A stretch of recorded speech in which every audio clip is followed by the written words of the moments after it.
Ndërkohë, po më pyet Agim Ramadani, që unë nuk e kam ditë emrin. Kam njoft si ka thonë. Na fillum tash një ditë rastisht vjen Hysem Berisha në Tiranë me ushtarët e vet. Kishin ardhur 5 ushtarë dhe Hyseni. Hyseni po i rreshton edhe unë të pash si shok, më dog vetja sikur kur kam qenë në Jugosllavi e majke pa disiplinë edhe në Tiranë. Edhe i tham liraj djeldet. Të pinë kafe dhe Hyseni pi thot, ky është komandanti jem. Tash s'po do me qitu në vetën në pozicionin e që për kundërshtaj, edhe po më thot, tha, apo jenë me na vizitu. Tha shumë shpejt ku me ardhë. Edhe një ditë për ditë, unë vendosa të shkoj në Bajramcur, nga Bajramcur të shkoj në Babin. Në Babin, gjej ushtarë të servit me Hysenin, Hyseni i rreshton ushtarët dhe do mu prezentu para ushtarëve, thash ja, nuk kanë ta nevojë mu prezentu para me, se unë tash e tutit e më në rresh me ta bashkë.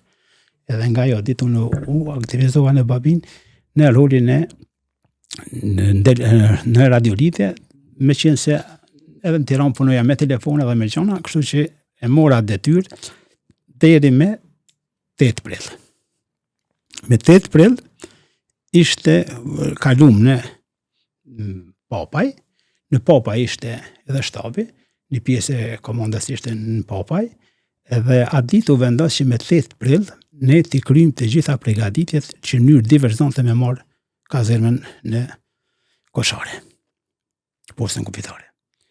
Dhe aty kemi dalën me një grup ushtarësh të cilët janë kanë të servitur që me hy në mënyrë që me hy mbrenda në kazermë dhe me e marrë në kontroll.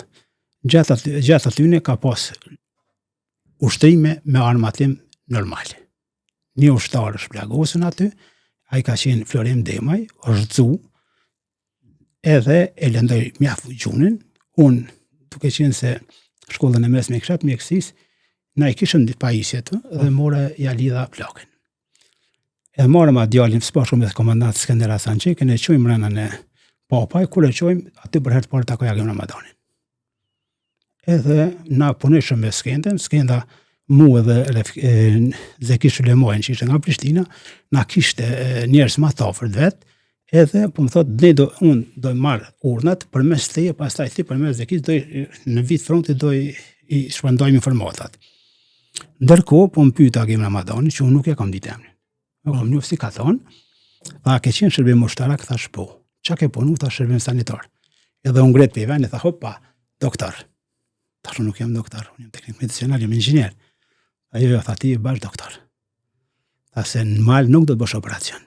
Po ushtarët do ta dinë se kanë mjekun me vete dhe do tani veten shumë atë sigurt. Tha edhe është hera e parë që ndoshta një ushtar ka marrë një informat nga Agim Ramadani. Po tha me përgjegjësi të plotë, thotë është gjallë Skënder Hasan Xhekaj. Edhe besoj që ka me mbishpritin të informat. Tha Skend del tha i të bën ushtarët. Ka qenë dikun ka ora 4 në mazdite, e prezenton doktorin si doktor para njësitit, nesër në ora 6:20 të jetë kufini. Dhe ju lutna, keni me shku deri në Padesh, nuk du as një zhurmë dhe nuk du më ndigju as një za. Kemi dalë, jemi të bu, kemi mbëri dikun natën Padesh, dhe dikun ka 5 mëngjesit dhe që mi fund teritorin e Kosovës.